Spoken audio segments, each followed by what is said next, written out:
What's going on, everybody? We'll be on in about 2 minutes. We'll be on in about 2 minutes. Appreciate y'all jumping on board. If you're in the room, please do leave a comment. Welcome to Hurricanes Unfiltered Weekly, man. I appreciate y'all jumping on board. Be on in about 2 minutes.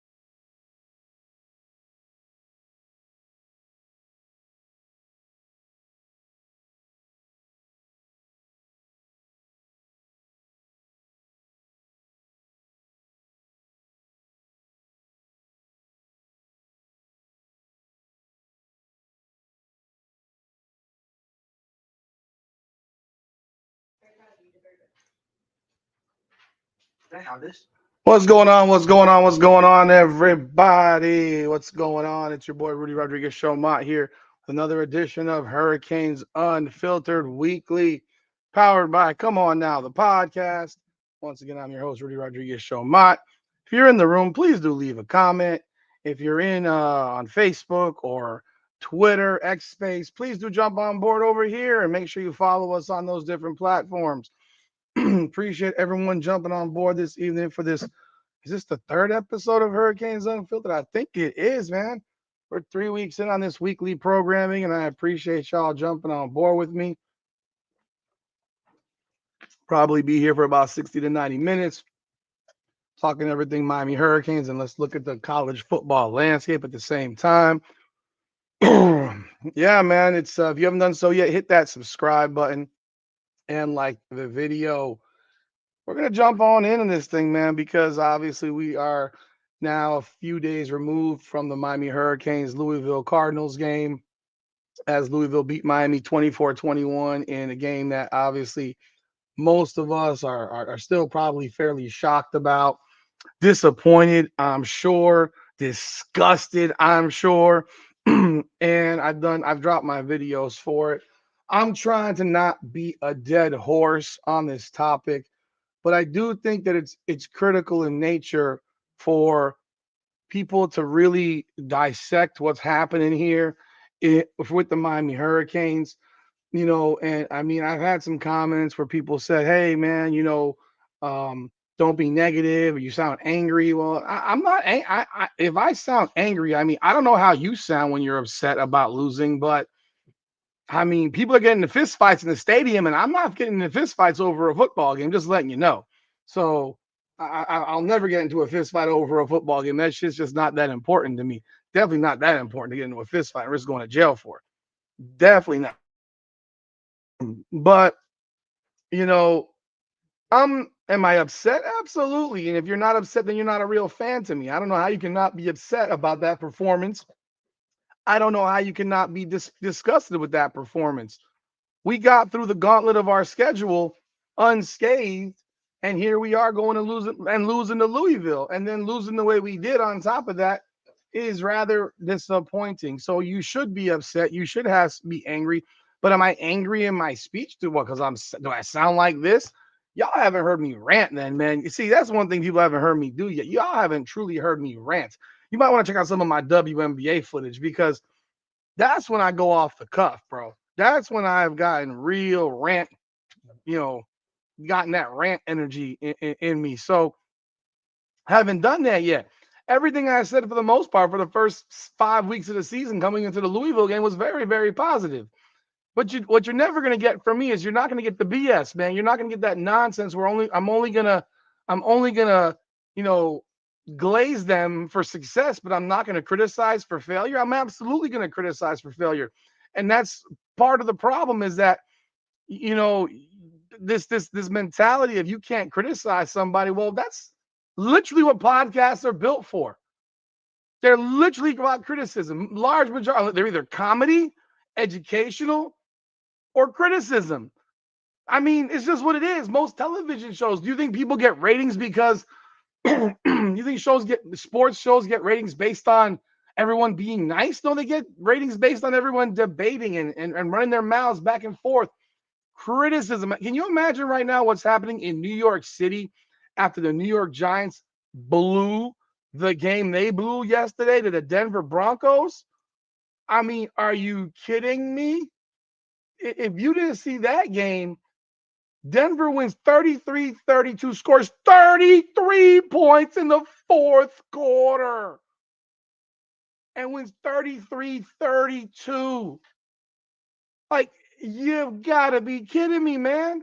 So you can only imagine what's been going on in New York City from the Giants fans on radio stations. Oh my goodness. But hey, it could be worse. We could be Florida State.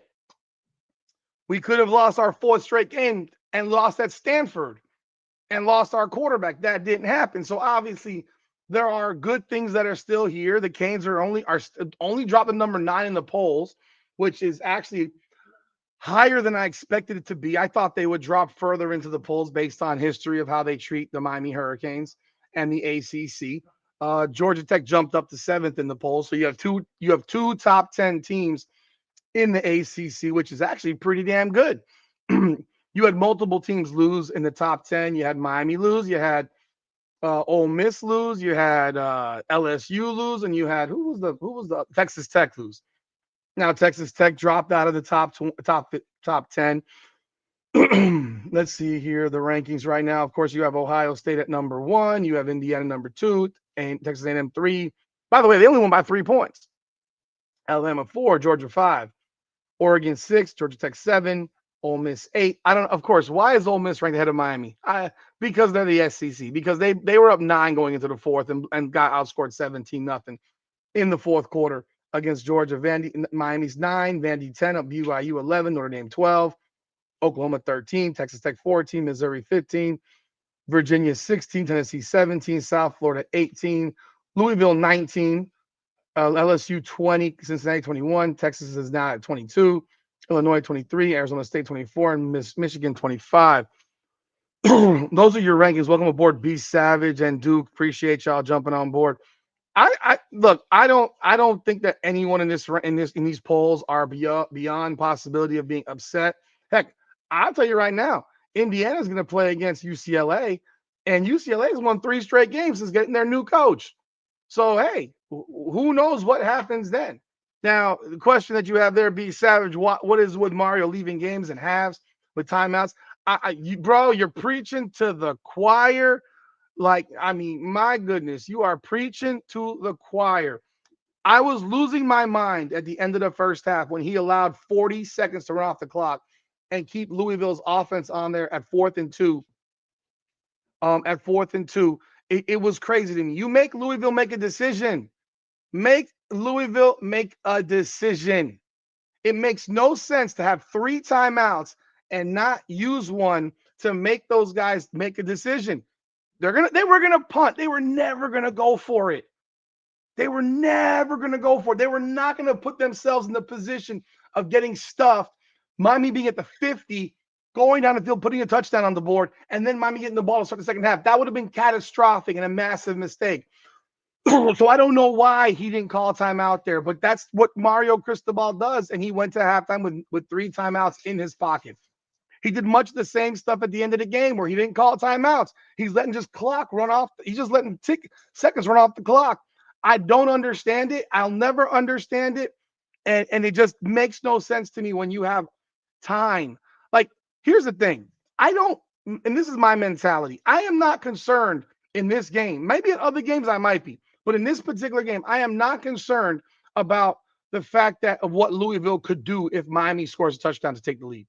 I'm just not concerned. If you don't trust your defense, this goes to the video that I dropped today about the trust of the team. I don't think Mario trusts his players. I think the game plan reeks of someone who does not trust his players. And it saddens me, man. It really, really saddens me. You got all this talent and you don't trust these guys? You don't trust that defense to keep them out of the end zone? Because that's what it would have taken. Would have taken a touchdown. It wasn't like Louisville was moving the ball up and down the field after the first quarter. Miami's defense did a fairly good job stopping them. Now, tackling wise, the tackling was very, very poor, especially early on.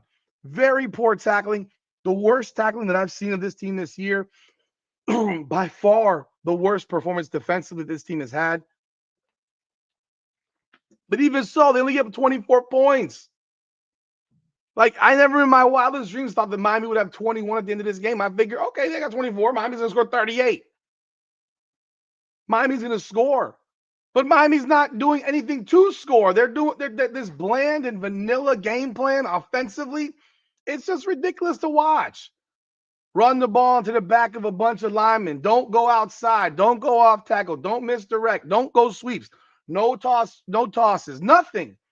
It's all bland and vanilla. You had a bye week. You weren't prepared for what they were going to do to you. And look, this isn't even I don't understand why the DBs are playing so far off of the wide receivers, why they're giving up this swing pass, why they're giving up these crossing routes so easily.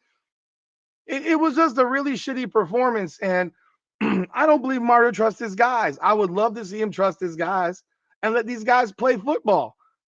Tempo this game up a bit, man. Don't be going so damn slow.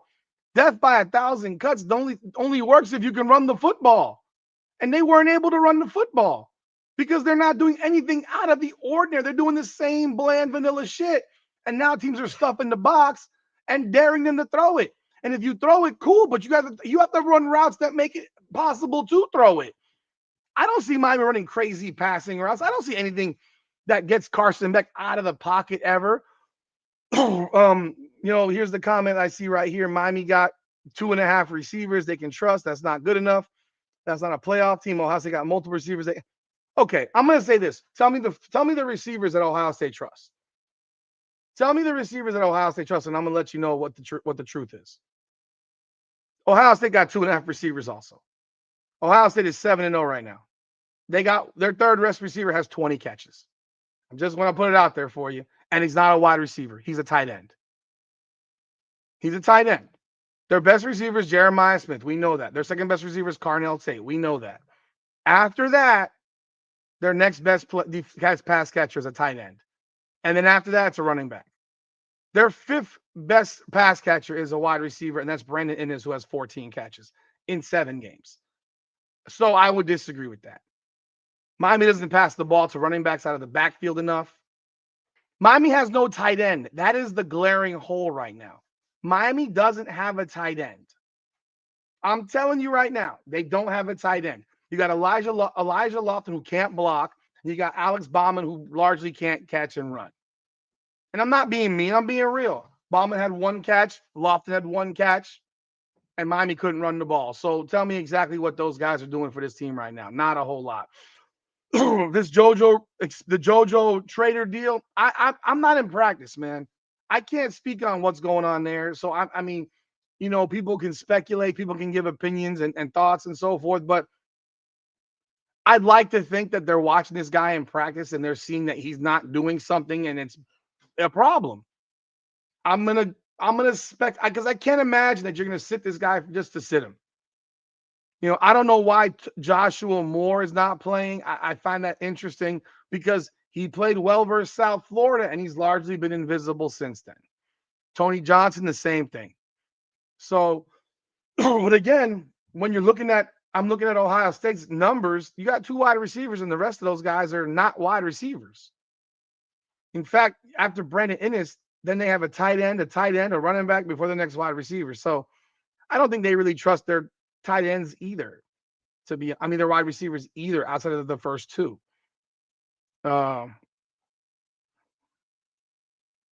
Just looking at some of the content. The tackling was awful. The tackling was awful. They could not slow down Isaac Brown. That shit was a debacle. And I'm gonna be real. I haven't rewatched the game.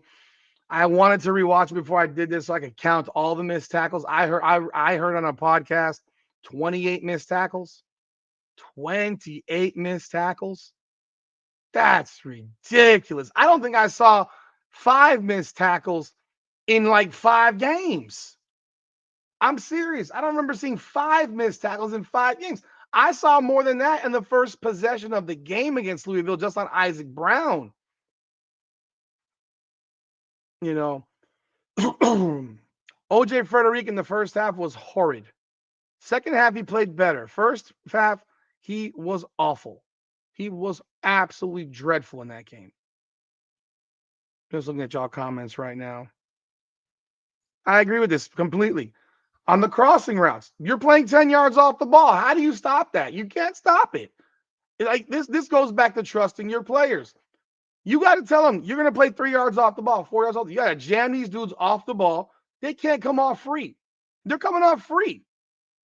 They're completely coming off free. And that's a big problem. If you're letting them come off free and they're just doing a crosser, well, they're going to be open every single time if the ball's thrown on time. And it was thrown on time to Chris Bell, and he scored 2 touchdowns on those crossers because he caught them in stride and was gone. So, again, there was so much to unpack from that mess this past weekend, and the biggest thing was the lack of trust and the lack of preparation that Zachariah Poyser talked about. They had not seen certain things. Again, not having seen something does not do a lot for me. This is a football game, bro. Like, you're all football players. If you haven't seen something, and again, you're the coaches, you got to have these guys prepared for what they haven't seen.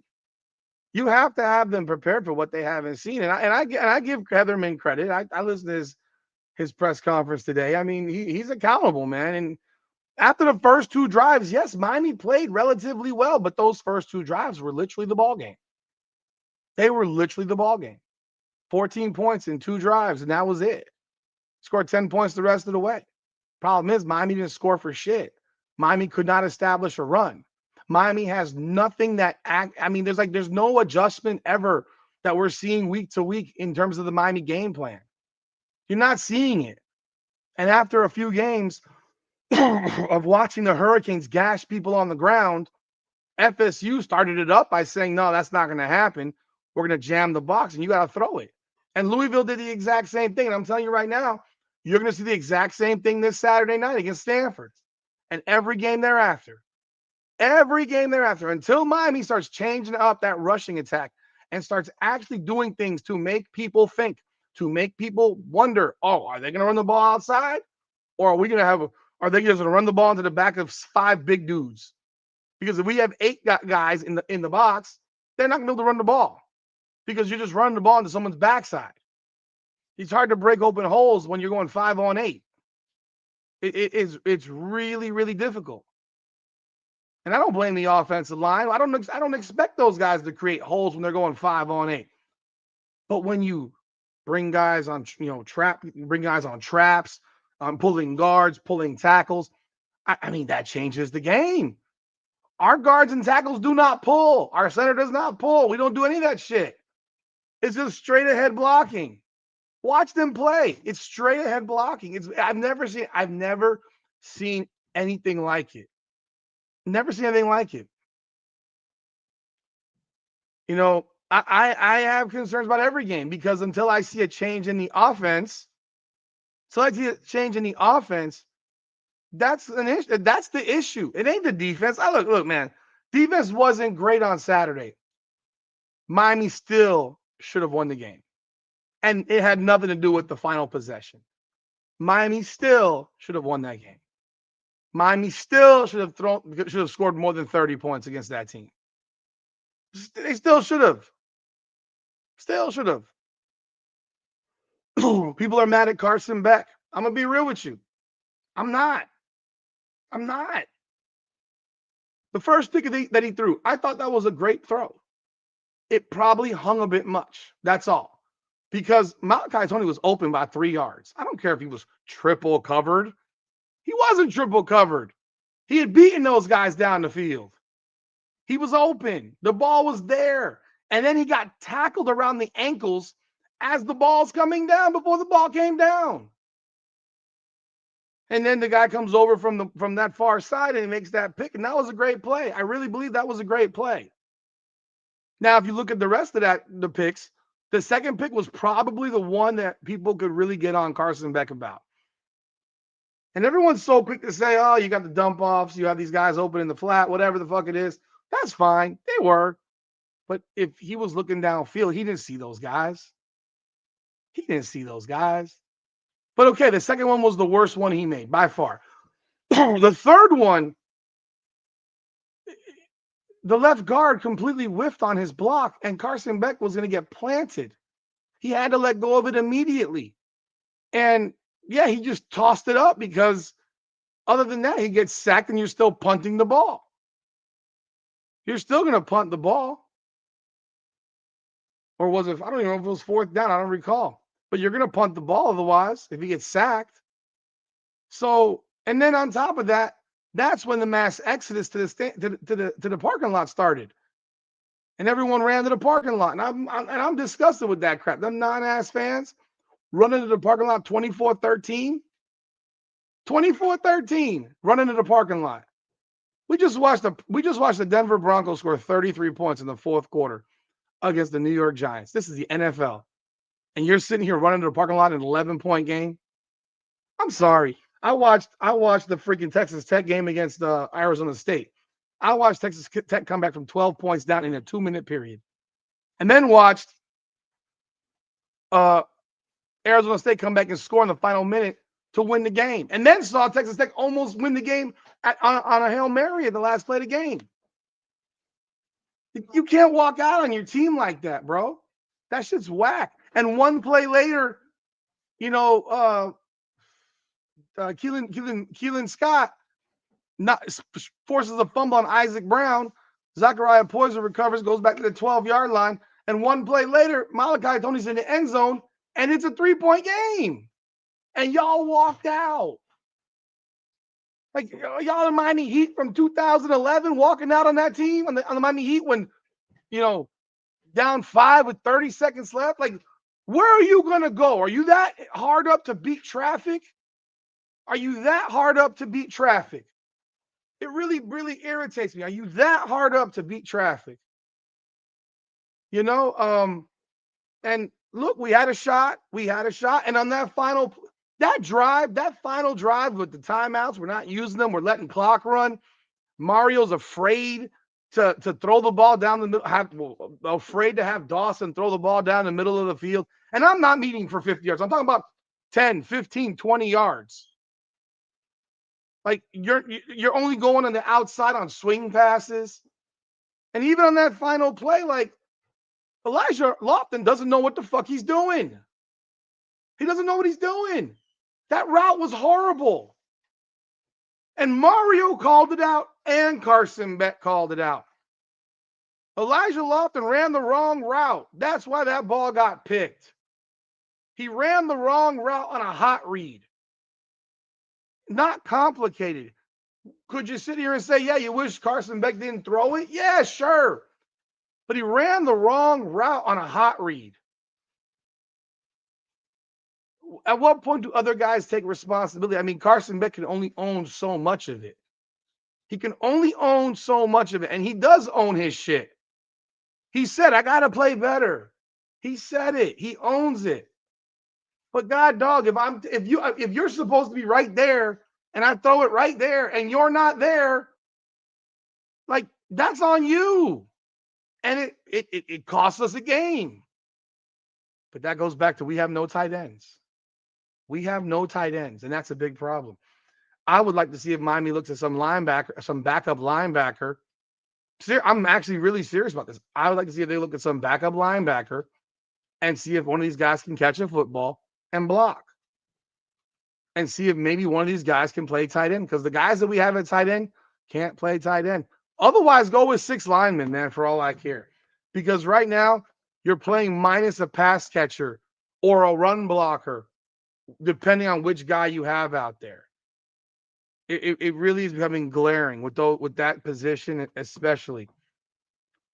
CJ Daniels played well. Malachi Tony is a monster. He said on that punt return he did not fair catch the ball. He did not, and I believe him.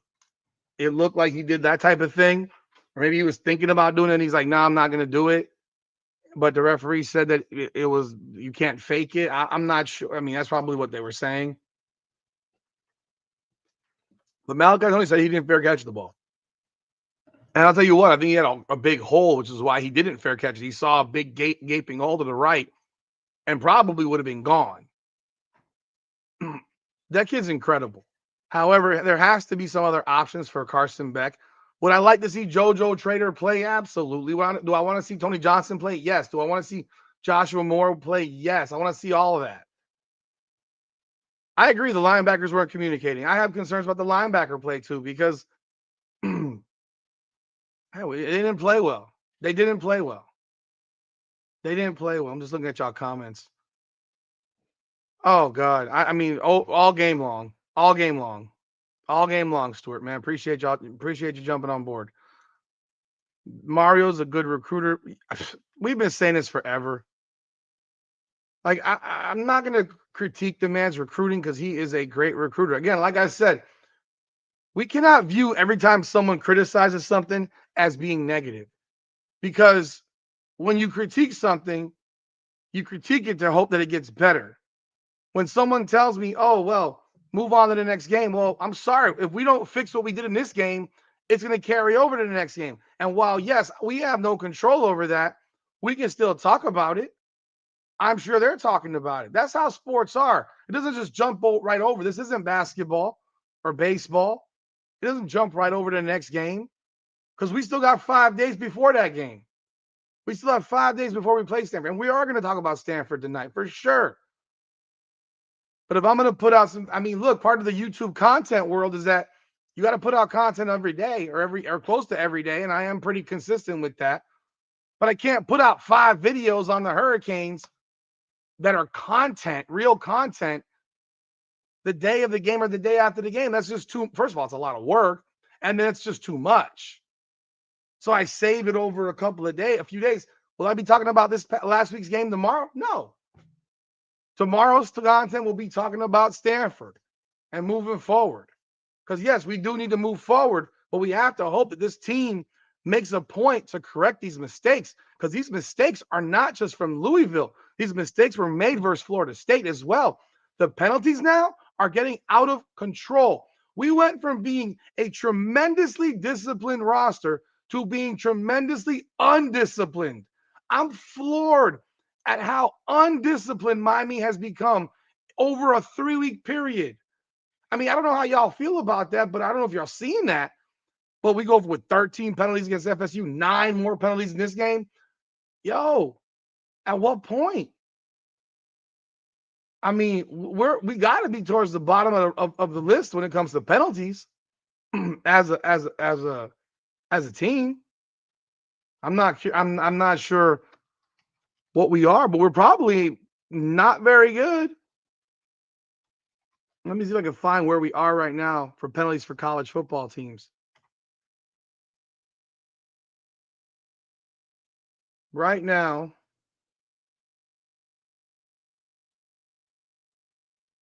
jeez. Right now, just so you know, this is about discipline. Preaching all that shit. Miami is. Where is it?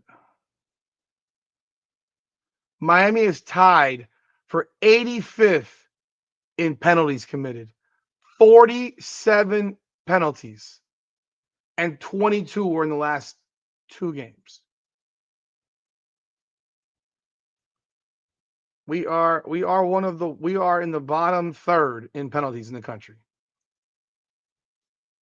And that's got to stop. It's got to stop. It's got to stop.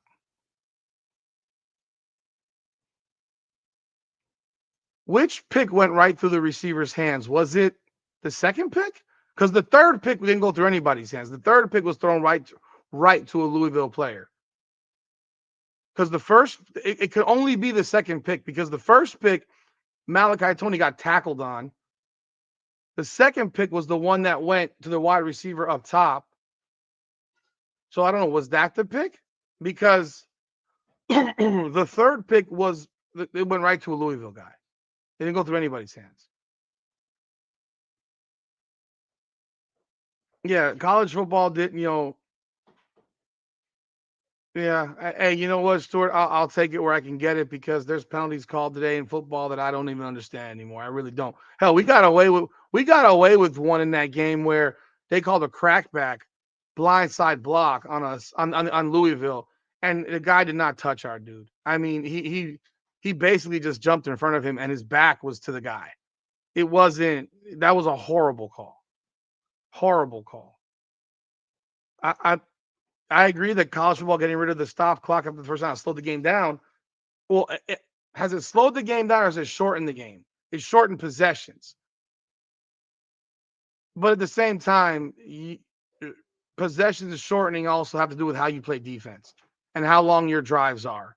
Because there are teams that are having more possessions, scoring more points. The Canes aren't scoring points. The Canes are taking way too long on every possession. I'm so sick and tired of watching these 10, 12 play drives. I don't enjoy those.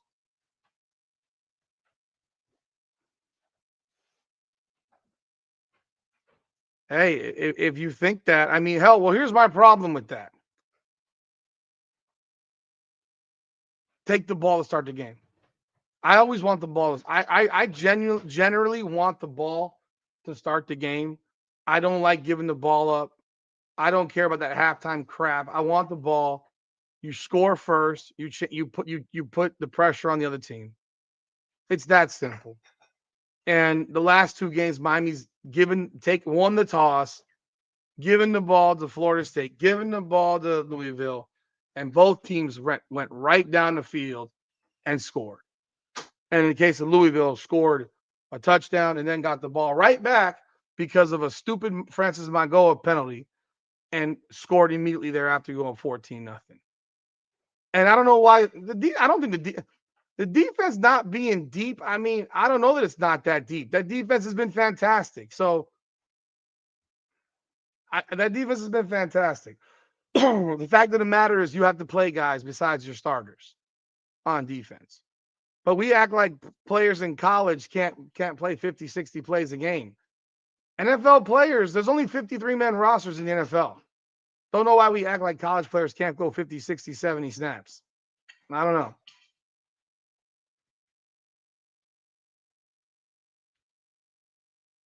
It's getting nervous. It's getting nerve wracking seeing that.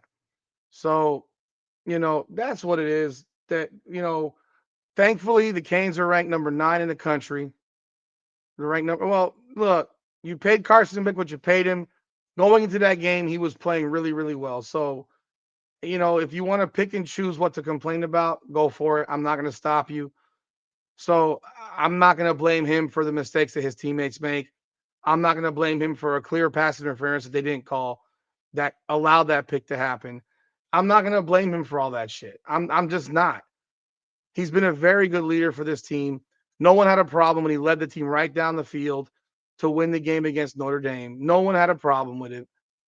He's played really well for most of the season, and he needs an offensive coordinator that's actually going to call some plays that are not basic, bland, and vanilla. That's the way I feel about it. That's the way I feel about it, bro. You know, you're not gonna and defensively, you're not gonna sack anybody. You're not gonna sack anybody when they're throwing quick passes the whole game.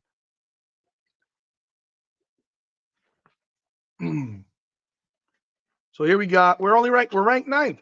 The season is still right in our hands. And I'll tell you this: don't worry about the ACC championship. Don't worry about it at all. Don't worry about the ACC championship. The ACC championship does not matter. The Canes are actually have better odds to win the ACC championship than the odds are to get to the ACC championship. How does that make sense? How does that make sense? And yeah, it's one of those things where you gotta. So I would say don't even let the ACC championship concern you. If Miami wins its final 6 games, Miami will make the playoffs. If Miami wins its final 6 games, Miami's gonna make the playoffs. And that's our biggest concern. That's our biggest concern is is the playoffs. I really couldn't care less about the ACC championship. Do I want to win it? Well, here's the thing, Frank. Before I jump in, they want to control the middle eight. That's why they defer. They preach about they preach about it, and then they don't do it. Then what? That's the problem. If that's what you're preaching, and then you don't do it, then what? Then what? The play calling at the end of the first half was an abomination when they kicked the field goal to make it 14-10. That play calling was certifiable garbage. More of that weak sister shit. It was bad. I don't know what Shannon Dawson is doing at times. I really don't. I really don't know what he's doing. So if you're going to preach that, you better freaking score. You better score both times. And in this case, they got 3 points. You need to score 14.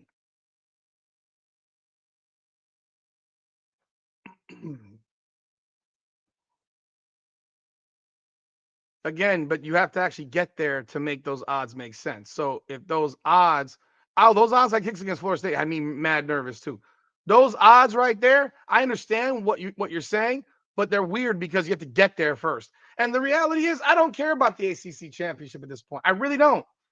I don't care about it. I'd love to win it, but you want to know what that does? You want to know what that does? It actually adds another game. It adds another game where some messed up shit could happen. Somebody could get hurt. And now you're going into a playoff game missing a key piece, you know? So I think that's something to consider and think about. However, yeah, I want to win it. I wanted to go undefeated. Absolutely wanted to go undefeated. And it ain't going to happen. But now let's pick up the bootstraps. Let's pick up the big boy pants. And let's get ready to play Stanford. Let's get ready to win the rest of these games this season. I'll tell you right now, Stanford is going to be really, really happy coming off that Florida State game. They're going to be real happy. Now, I don't know if their starting quarterback's going to play because he got hurt against Florida State. I don't know his status at the moment. Let me see if I can find anything around here on this, if he's on the injured list.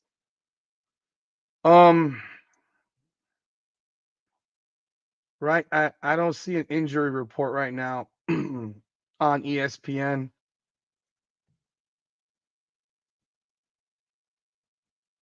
I don't see an injury report. Now, if Ben Gobranson plays, he's thrown for 1,535 yards, 7 touchdowns, 5 picks, 58.7 completion percentage. The leading rusher is Micah Ford with 425 yards rushing on 99 carries. Leading wide receivers is CJ Williams with 465 yards on 39 catches. Defensively, Stanford stinks. Defensively, Stanford is 119th overall in defense, 134th against the pass. They're better against the rush at 30, and they're 33rd, and they're 94th in scoring defense. They're a bad defense. This is the perfect opportunity for the Hurricanes to really pile up some points and pile up some confidence and dominate a game. I tell you what, you look back, that South Florida game looks more and more impressive every week. They've looked more and more impressive every week. South Florida's been really, really good. And the fact that South Florida is in legitimate conversation to make the playoffs as that group of 5 team is huge for the Miami Hurricanes. It is a massive builder of that schedule. They play Memphis this weekend, which is a huge game for them. And we gotta be pulling for South Florida to win because that will only help Miami. I mean, I hate to say it, we kind of need Florida to win. We need Notre Dame to win. We need these teams to win to puff up our schedule more, because if they do, you're looking at Miami having had 2 wins over top 10 teams. And that you can't replicate that.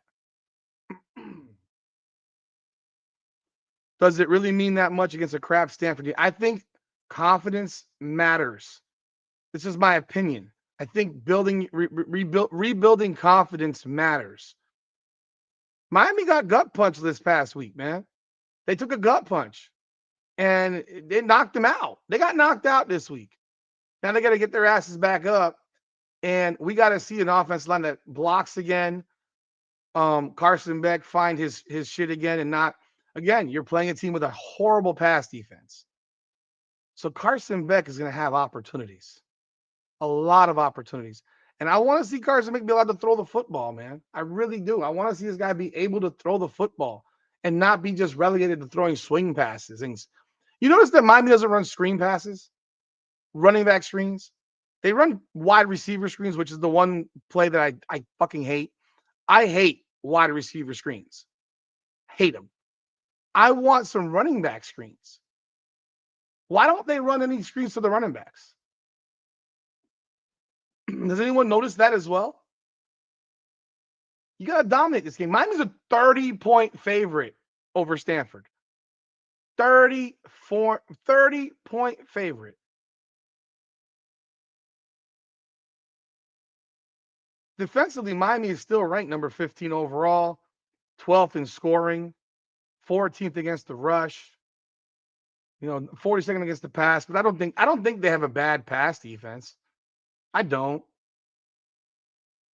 I would love to see some running back slip screens. I haven't seen them. I haven't seen us running them. I hate wide receiver bubble screens, Duke. I hate them. They're so obvious now. It's like it's such a normal play. It's no longer something that catches anyone off guard. And that's my biggest problem with that stupid play. It doesn't catch anybody off guard anymore. It's just like, oh, they're gonna run that. Okay. And there's so much required in blocking for a wide receiver screen, including wide receivers blocking. But I do Duke, they do it literally half the game. That's the problem. They do it like half the game. And you're right. That's where the issue is. They do that shit so often. It's like, it's going to happen. But Stanford is not a team that I have a lot of concern about, other than the fact I think they're going to come in with some confidence. However, if their backup quarterback is out there, this guy threw his first pass against Florida State this past weekend. He threw his first pass this past weekend. And Patrick, a totally different Stanford team from what we saw against FSU. Again, you're going to see stuff that you haven't seen, but that as a coach, you should actually have your team prepared for. If people saw what I said, if people saw what I said about the the three keys to victory. Deep water, they throw bubble screens every game, 10 times a game. It is not about the 4 picks. That's literally part of Shannon Dawson's offense. I'm telling you right now, rewatch the games. They run that bullshit 10 times a game.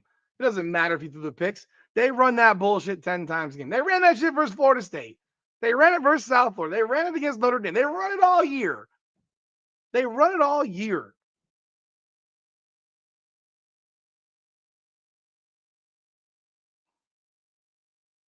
When did they lose faith in Beck to perform? This past game? Maybe we're watching something different. I don't know. Maybe we're watching something different. Because I don't know where they lost faith. I've lost faith in Mario to coach a football game. I've lost faith in Shannon Dawson to call a game. But they're worried about Carson Beck, the guy who's still 29-4 as a starting quarterback. They don't trust their players. I made a video about trust. And I said it on that video. Mario doesn't trust his guys. He doesn't trust his guys. I don't trust Mario Cristobal to open the front door for me if it requires thinking about it at this point. You lost faith in this podcast. I'm very, very sorry to hear that. They run the little swing pass, wide receiver screen. All that shit to me is in one. When I just turn and throw the ball this way, and I turn and throw the ball this way, and that's the shit you've been running, and they've been running that crap every game this year. They run that crap in every game this year. I've been to every game. except for FSU. I watch it on TV. Every game has been the same crap. Let me ask you this. If Malachi Tony was not on this team, what would happen right now? Where would Miami be if Malachi Tony was not on this team? Drop a comment. Let me know where we would be right now without Malachi Tony, a guy that started this season as a 17-year-old. Please let me know. I don't need a dual threat quarterback to play football. I don't need a dual threat to quarterback to play football. That whole dual threat shit. Tell me about dual threats. Tommy Castellanos sucks. Dual threat. Miller Moss is not a dual threat QB. You know what they did for him? They made it easy for him. They called the game plan and made it easy for him, knowing what they were going to see, which was which was going to be a ferocious pass rush that could not get near him because he was dumping the ball so fast. Tell me what's wrong with a crossing pass. How many crossing patterns did Miami run this past week? None. So Miami would be 3-3 without Malachi Tony. Mario talks about his offensive line, yet those motherfuckers can't stay in a stance. Yet those guys are committing more penalties than anybody on this team right now.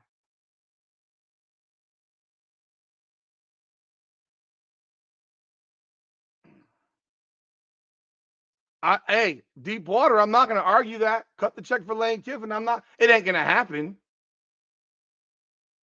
Moss got benched at USC as far as I remember. Is that not correct? He's an okay player. If Malachi Tony, a 17-year-old, is not on this football team, we lose the game to Notre Dame. We lose the game to freaking Florida. We lost against Louisville. We don't win without that kid. That kid is a beast.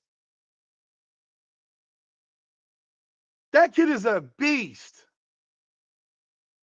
And you watch him. This kid gets called for a personal foul for blocking too hard. Maybe they talk some trash. He pancaked that dude. And he got called for a personal foul for doing it. But like I said, I want to see some more. I want to see some more chocolate in the game plan. I want to see some more strawberry. I want to see some more rocky road. I don't want to see this vanilla shit every game. I don't want to see this vanilla, boring bullshit every game.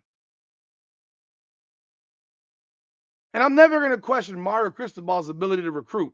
He's an incredible recruiter. He's hit home runs on so many of these guys in the transfer portal. He's hit some home runs on these recruits that he got as freshmen.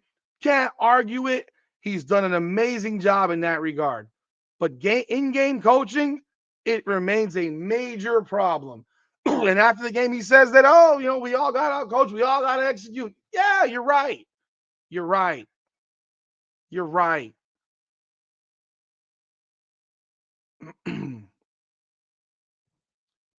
I don't know nothing about the QB from Ole Miss. I'll be real. I mean, they lost a 7. They gave up a 9-point fourth quarter lead. So I mean, hey.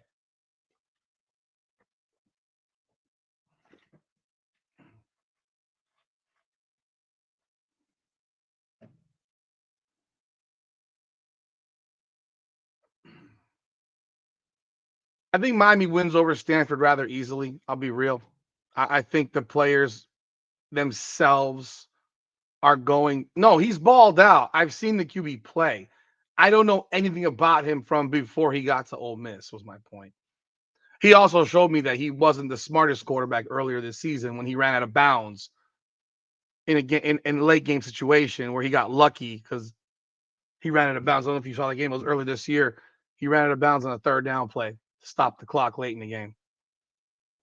Yeah, we saw way more flavor against Florida State. We saw nothing. All right, so the Ole Miss QBs from Ferris State. Folks, if Mario Cristobal recruited our quarterback out of Ferris State, y'all would be losing y'all minds. So let's take a breath. There are zero expectations at Ole Miss. There are zero expectations. We have to stop acting like Ole Miss is a national power. They lost 3 games last year. They're not a national power. They don't have expectations of winning 10, 11 games at Ole Miss is a major success. Were you saying this about Carson Beck until Friday? Were you having a problem with how Carson Beck played until Friday? Yeah, we lost the 3rd game because our quarterback quit at halftime. And our best wide receiver didn't play a bowl game. Mississippi lost 3 of them before the bowl game. You were saying that? So you thought you didn't like the way Carson Beck was playing until before Friday? Okay. All right. Hey, if that's what you believe, then that's what you believe. I disagree with you. Respectfully, I disagree with you. Carson Beck was in the top 4 for the Heisman right now. Well, not right now, as before Friday. But you didn't like the way he was playing. Okay.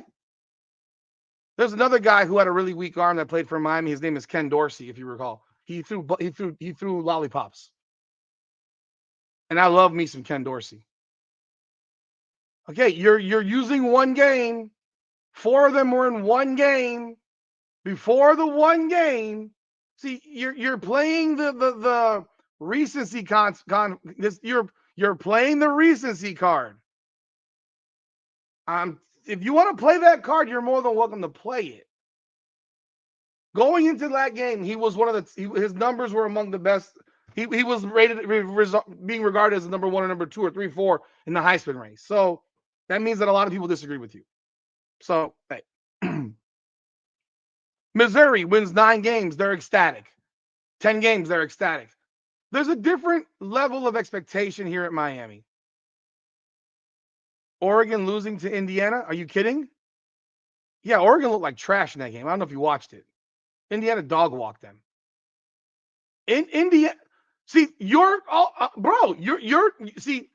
you're taking shots at Louisville, which is part of the problem. So you've been brainwashed by national media because they're saying that the ACC teams suck.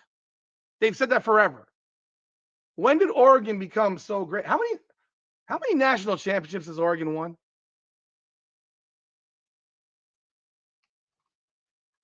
How many national championships have they won? And Oregon's not great, and Indiana's not great. They're good. Oregon's never won a national championship before Mario or since Mario. Dan Lanning has choked his ass off in multiple games.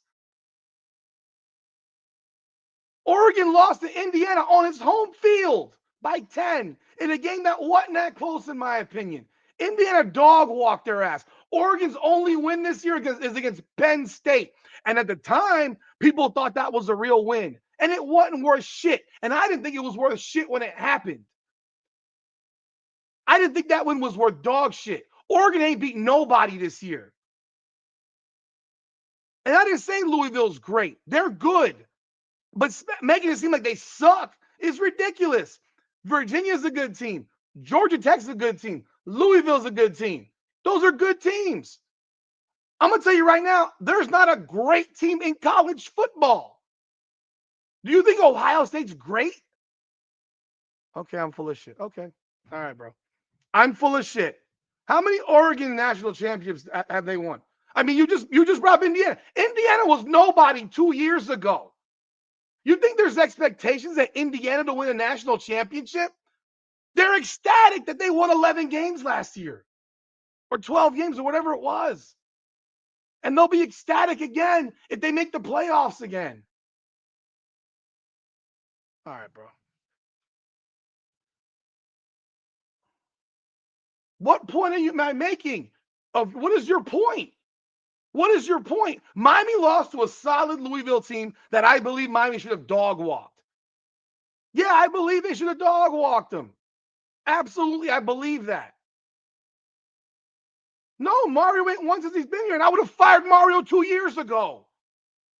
I would have fired him 2 years ago after the Georgia Tech debacle.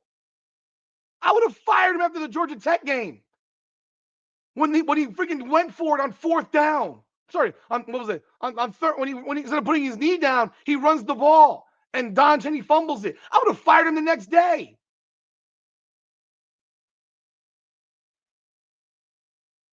Signetti's got dudes playing up. Sure. I'm not arguing that. I'm not debating that. Do you think Signetti's going to have Indiana winning 11, 12 games every single year? Let's be real. Do you really think that he's going to have them winning 11, 12 games every single year? I don't.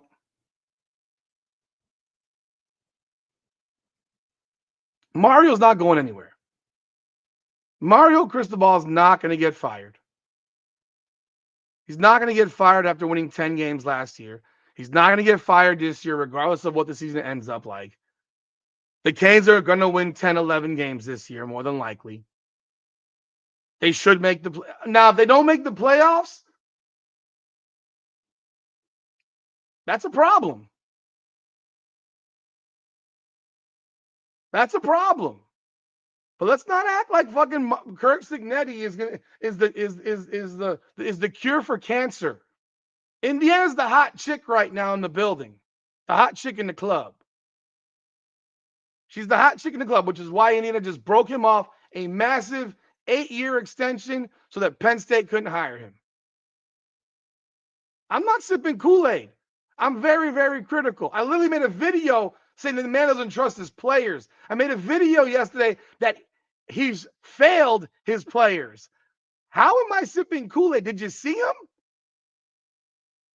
Did you see them? Mike Norvell went 13-0. The man should get fired right now. He has won one conference game in a year and a half. The problem that Mario's got is that he doesn't get out of the fucking way. Know what you're good at and get out of the way. Don't crash the Ferrari. He crashed the Ferrari on Friday night. You want to blame Carson Beck? I blame Mario Cristobal. I think Miami's going to be a double-digit favorite on every one of those games.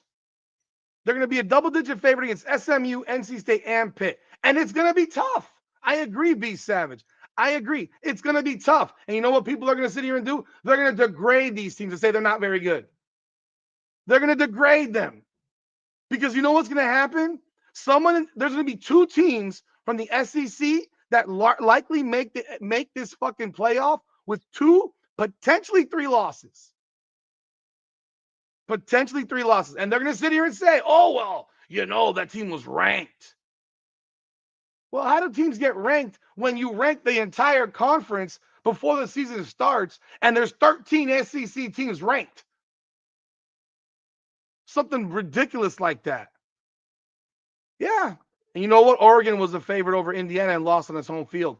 And Georgia was a favorite and lost on its home field against Alabama. And Alabama was a sizable favorite against Florida State and got dog-walked by Florida State. How do they view that loss?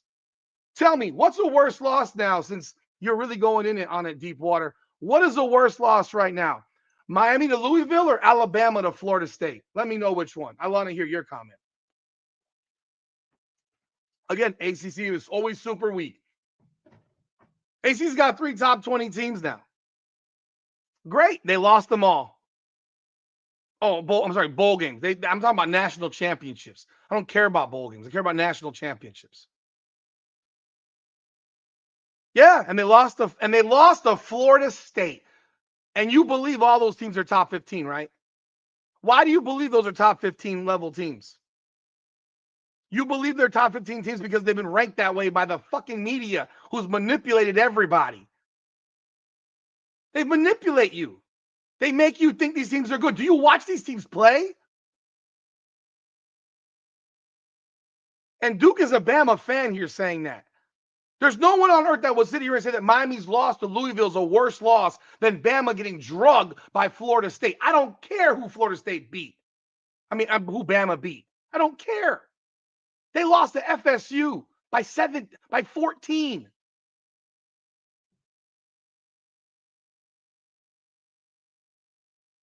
You did you watch the Tennessee game, Deepwater? I'm asking you, did you watch it? It's a yes or no. Did you watch the game in full? Did you? USF is ranked 15th in the country right now, and Miami beat them by 37. Beat them by 37. Miami, Miami beat Notre Dame, who was largely considered to be a national champion contender when the season started. You did. Yes, I did. And Tennessee gave that fucking game away. You think the game was a 37? So, okay, let's look at that game. You're at the 1-yard line, and Joey Aguilar throws a pick that goes 100 yards the other way. What was the worst situation that could have happened in that possession besides throwing a fucking pick? Why are you throwing the ball? Why are you throwing the ball? Huh? They kick a field goal. It's now 16-10 at halftime, right? So when it was 30-20, it could have been 23-23, except that Tennessee said, here you go. Were you so impressed by Bama's performance in that game? All right. Okay. Tennessee's better than Florida. Okay, and Florida beat Texas. And that's the biggest win that Ohio State has all year. And they won by 7. And Florida kicked Texas's ass. All right. Again, you watched them all. Okay, wait. You're not gonna call nobody a bitch here, bro. Take a fucking breath. You're not gonna call anybody a fucking bitch here. We ain't doing that. I ain't call you out your fucking name. You're not gonna call me a fucking bitch here. That's what we're not gonna do. You want to go back and forth with me? I can do it all day long. If you want to live off of the SEC, Georgia ain't that fucking good. Look at the bums they played early on this year. But we're not going to call nobody a bitch. I didn't call you a fucking bitch or none of that shit. Bro, I don't know what your deal is. You're coming here to, bro, they lost to fucking Florida State. Alabama did. Get out my feelings? So what if I call you a bitch, bro? Would you like it? I can do that. I can give you the fucking data. I can give you get out my feelings, bro. You. All right, dude. All right, bro. I'm in my feelings. I'm having a debate, and you called me a bitch because you got upset. You called me. Let's bring it up. I'm gonna show it to you since you ain't paying attention. I'm gonna show it to you. I'm gonna show you the rankings for the first week of the season because clearly the rankings for the first week of the season have no impact on what the rankings are right now. No, you call me a bitch. I ain't call you a bitch. I ain't call you a bitch, bro. No, you would never call nobody a bitch to their face like that. That's fuck shit. You know that. Preseason rankings. Texas is ranked number 1.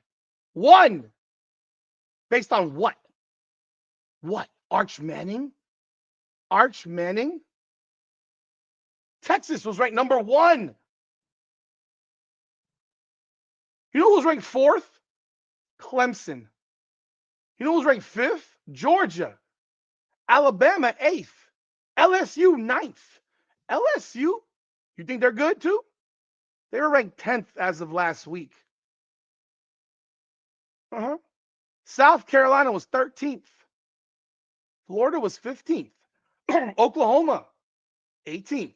Texas A&M 19th. Ole Miss 21st.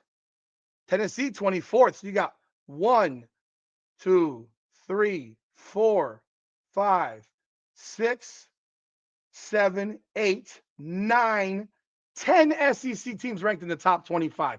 Explain to me how anyone else can have any success, how anyone can be considered good when 10 of the top 25 teams are out of the SEC. And of that 10, you know who's not even ranked anymore? Let's go look at South Carolina is 3-4. Florida is 3-4. Texas fell in the top 25 by week 4 or 5. And now is back in it because they beat Kentucky 16-13. Oh my God. Come on, dude. Oh my goodness. Oh my God. The SEC teams are all ranked. That's why this is an argument that's been in existence for quite some time. The SEC gets the benefit of the doubt because the voters rank the SEC in the top 25 in the preseason poll every year so that every one of their games is a ranked game. Every game looks like a big game because they're always ranked to start the season, despite when their league ain't that good, when their league is very top heavy. It's been statistically proven time and time again. I'm not saying that the best team may not come out of the SEC, but they're not all the best team. They're not all on that level. They're overranked quite often, in fact. Quite often, in fact. The Big Ten to start the year, Penn State was ranked number 2.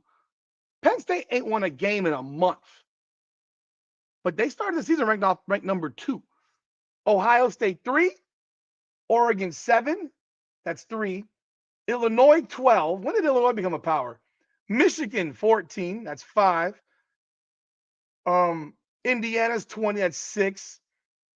So you got 16 of the top 25 teams are in the Big Ten and the SEC.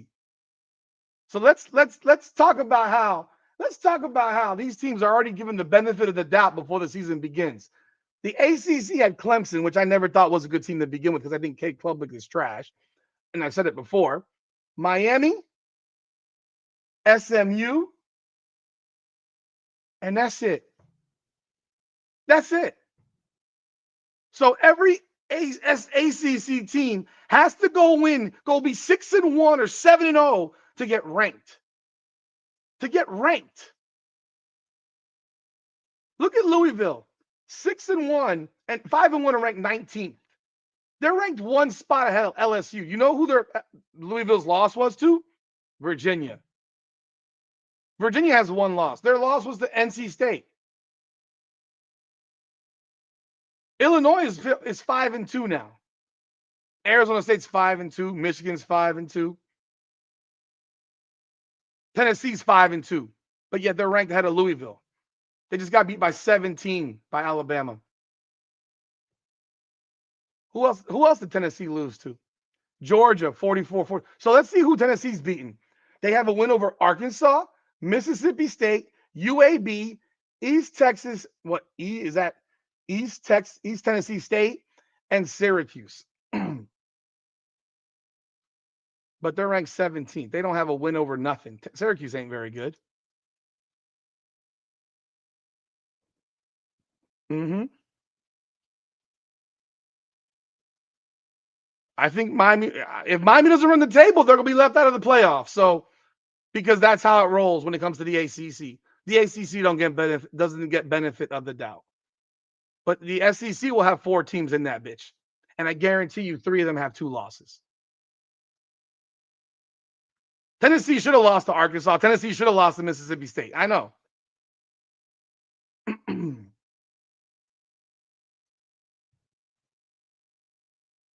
Georgia Tech beat Clemson when they ranked 12th. Again, I'm not saying Georgia Tech beat anyone good. I didn't say that, but they're 7-0. They ain't lost. They haven't lost. Their schedule sucks. Their schedule sucks, and they don't play Miami. They don't play. Not that matters because we typically don't play very well versus Georgia Tech. So you know what? I don't know if you know that matters. Again, Tennessee played Mississippi State and Arkansas. Oklahoma lost to Texas. You know that? 23-6. You know who else they played? They played Illinois State, Michigan, Temple, Auburn, Kent State, and South Carolina. Got beat by 17 by Texas. Miami beat Florida, and Florida beat Texas. Hey. But Oklahoma, you know, they're 6-1. They're 6-1. Michigan lost to Oklahoma. Michigan lost to USC by 18. They lost by 18 and are still ranked in the top 25. They have no win. They beat New Mexico, Central Michigan, Nebraska, Wisconsin, and Washington. Remember that game that Washington lost to Ohio State when people said that Washington was so good? Well, Washington's 2-2 in conference. And Michigan beat Washington by the exact same score that Ohio State beat Washington. Hey.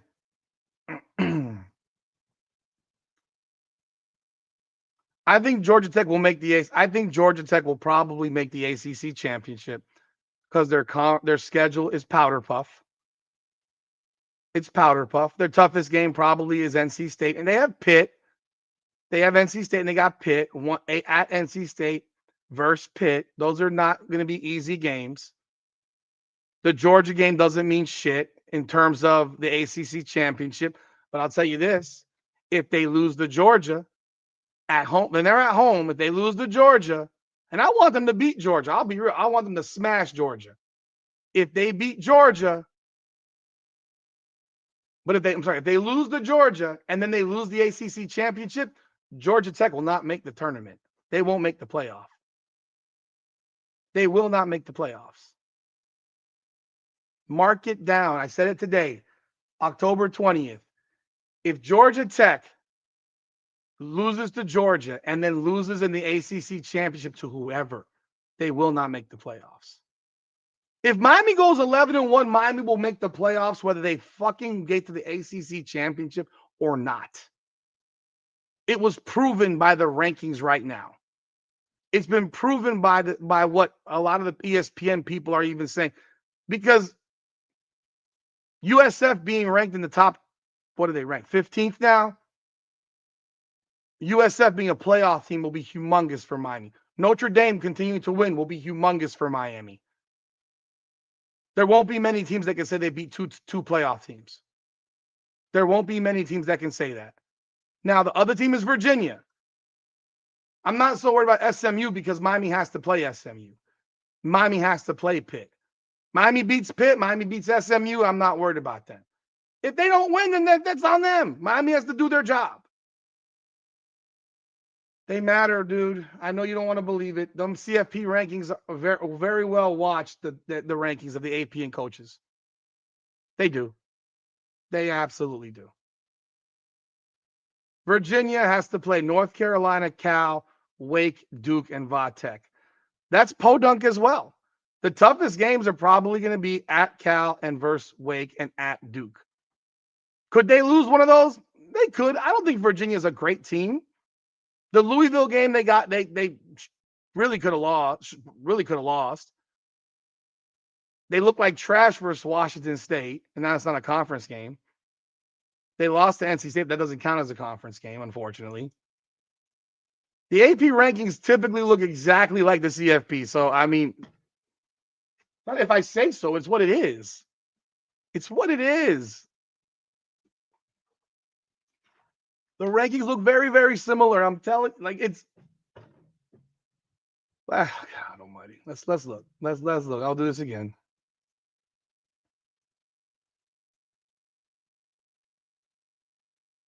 Let's see what it was then.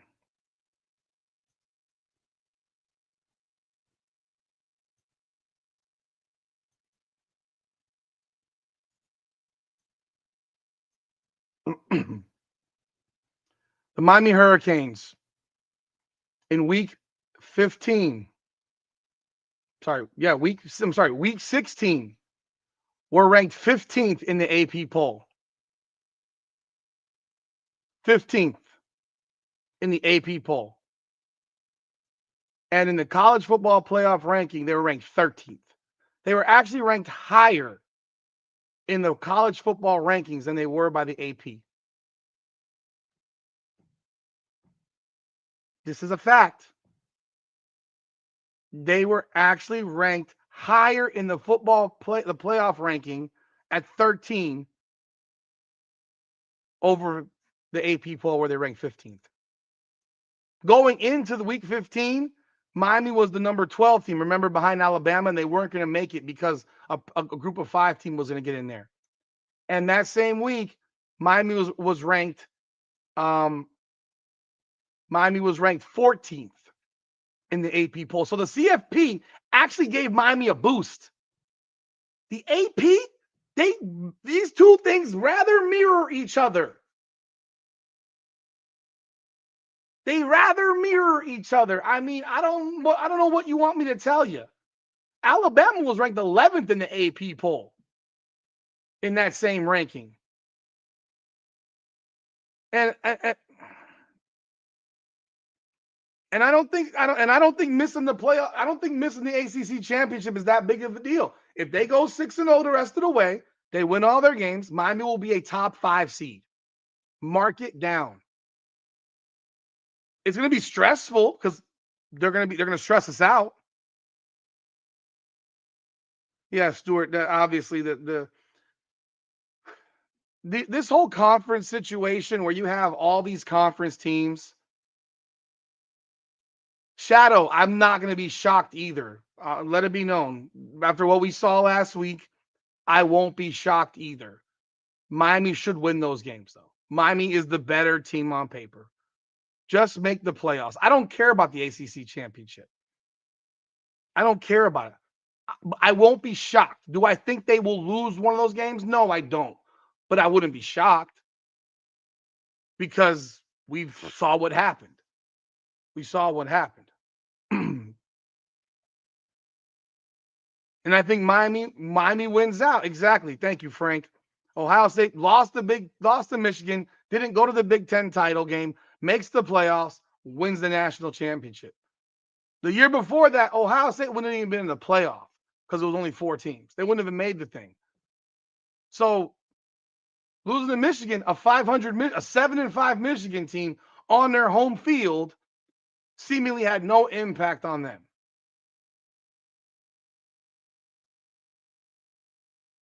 So again, all you gotta do is get there. And if you look at it right now, Texas A&M is gonna lose a game. Alabama could lose another game. Georgia could lose another game. Oregon plays USC, they could lose that game. And even if they make it to even if somehow Oregon gets to the Big Ten championship, they could lose another game then. Ole Miss will lose another game. I think all these teams are going to lose again. And if they do, Indiana's playing against they play Ohio State. They'll play Ohio State in the Big Ten championship, presumably. But they still got to play you. I think UCLA is going to be a tougher game this week than people think. I could be wrong. I hope it is tougher. But they're going to lose a game. Either them or Ohio State will lose a game. So teams are going to drop in the rankings. Teams will drop. And if Miami wins and keeps winning, wins 6 in a row, Miami will go from 9 to probably the top 3. It wouldn't shock me to be the top 3. Because remember this. The conference champions do not have to be 1 through 4. They do not have to be 1 through 4. They have to make the field. They don't have to be top 4. So what you're going to have is you could have a Miami slip back into the top 4. It's a possibility. It's on them, though. They can't screw around and blow it. It's on them. No, epinephrine, Miami was ranked 14th. After the last regular season game last year, I just looked at it. After the last regular season game last year, Miami was ranked 14th in the AP poll. 14th.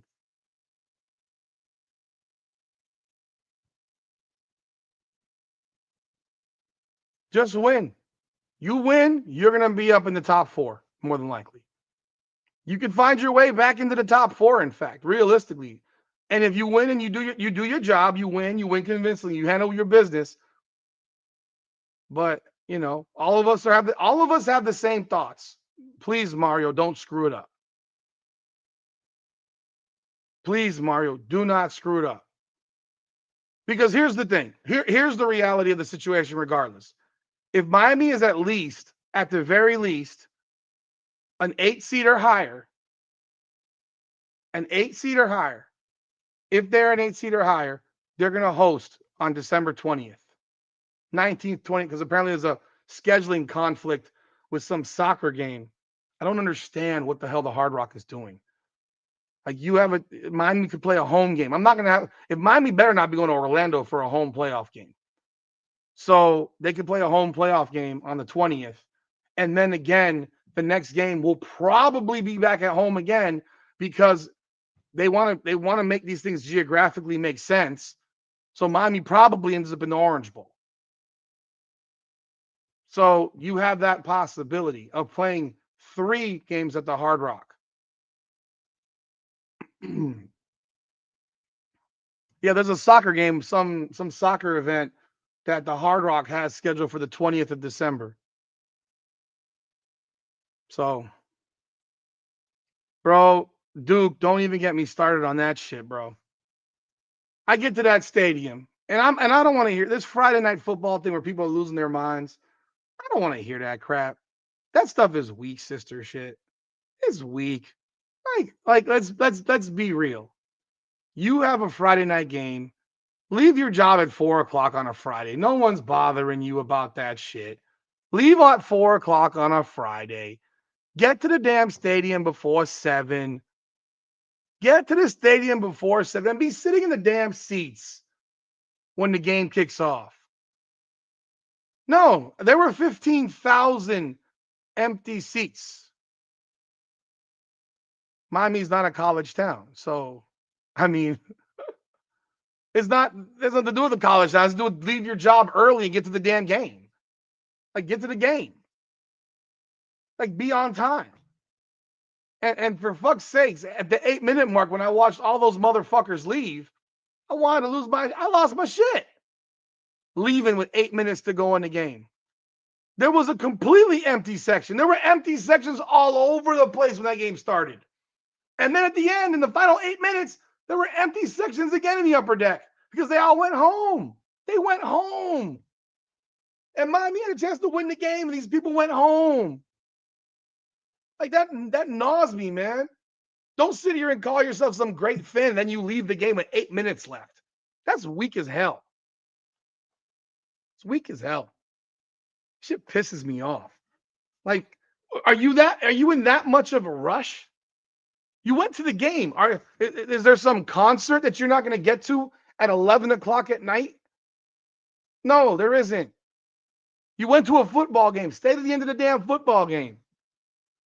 You think that these people don't see that shit? Like, and yet I will tell you this. In the final 8 minutes, that place got louder than I've ever heard it. All right, Deepwater, because you've seen this shit before, you leave games early. Hey, that sounds like the Heat fans that walked out in 2013 against the San Antonio Spurs. Game 6. We have plenty of video of Heat fans trying to bang on the door, trying to get back in, and they weren't let back in. They were not let back in because you can't walk out.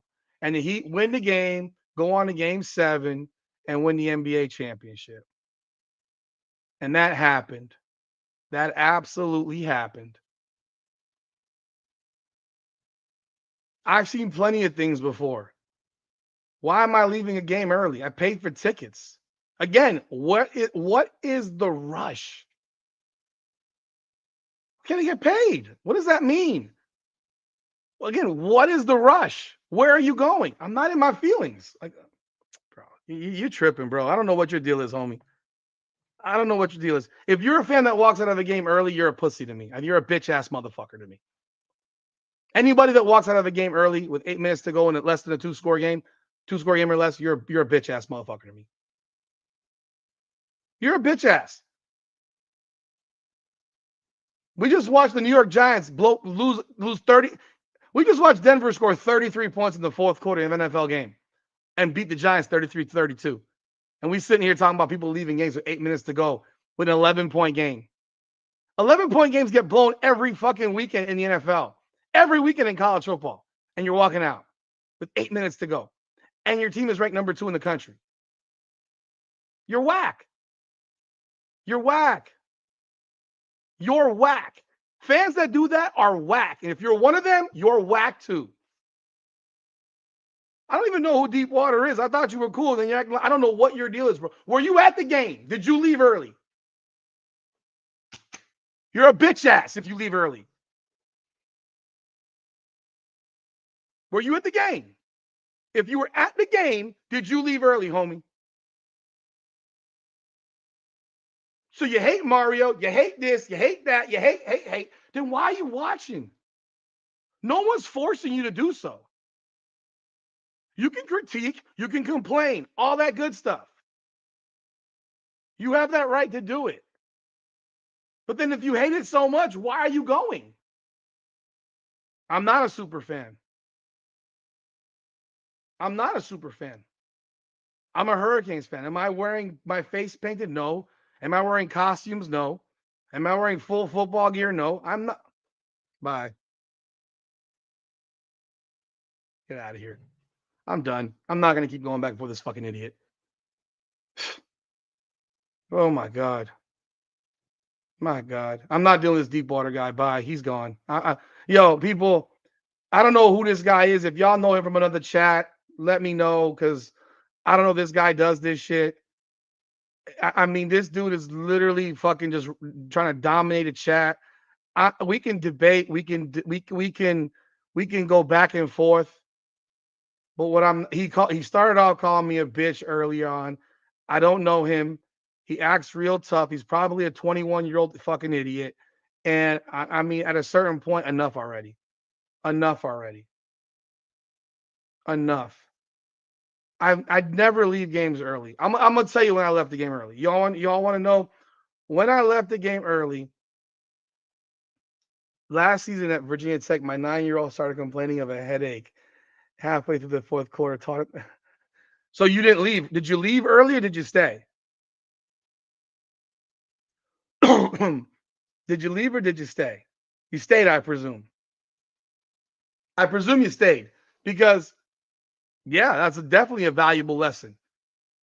Can you imagine the people that left the hurricane? Can you imagine? I don't know how old some of y'all are, but in 19, hell, in 2020, in 2002, yeah, goddamn right. In 2002, against Florida State, Miami trailed 27-13 in the fourth quarter.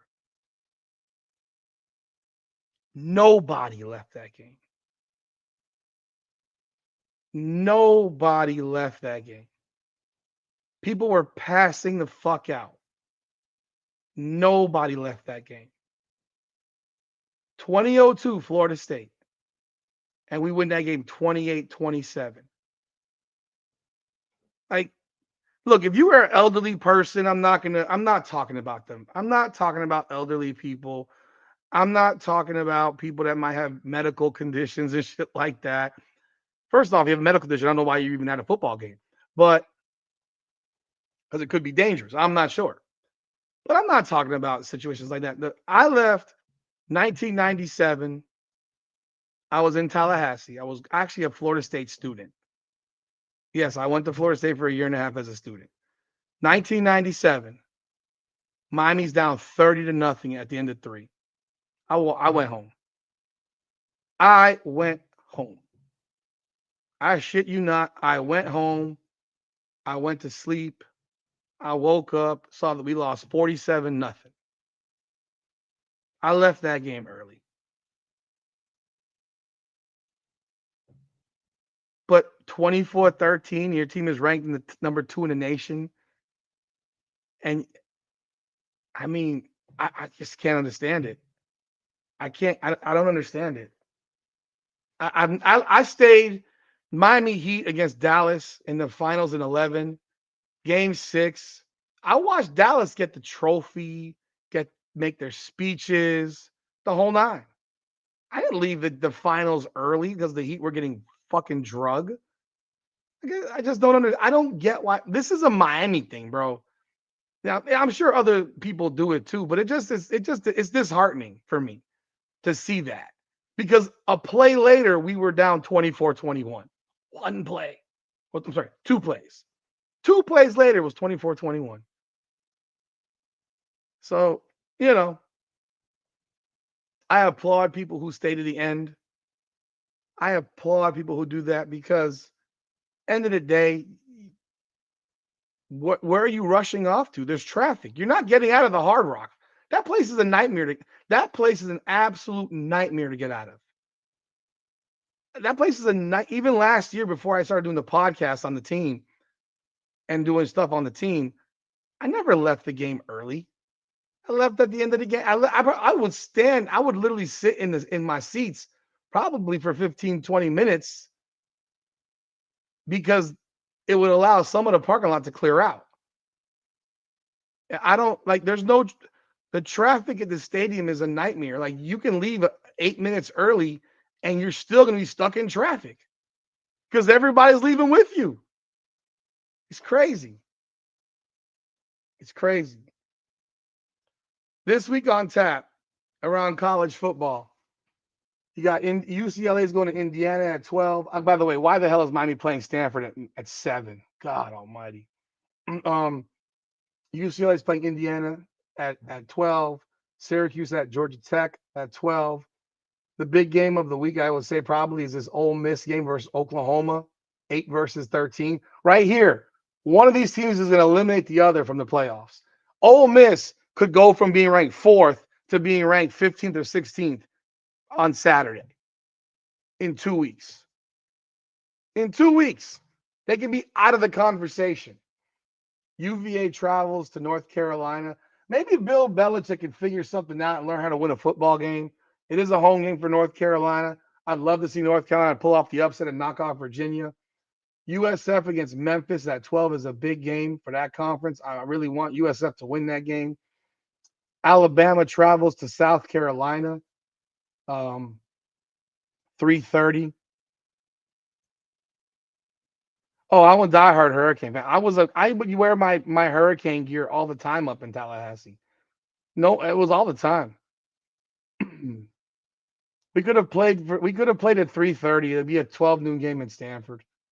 I can't stand it. You got Missouri versus Vanderbilt. That's a big game as well. Both teams are 6-1. The loser is going to be pretty much out of the conversation, more than likely in the playoff race. It's at Vandy. BYU travels to Iowa State. This is an upset. I put this as an upset alert game. Iowa State could get the job done versus BYU. Take them out of the out of the undefeated slot right now. Illinois goes to Washington. Oklahoma State travels to Texas Tech. Baylor at Cincinnati. Texas hosts Mississippi State. Wisconsin travels to Oregon at 7. Okay, Texas A&M is playing LSU. Texas A&M, I tell you what, they've had some close calls. I've had some close calls. They've had some close calls. LSU's 5-2 coming off of a loss. They're at home.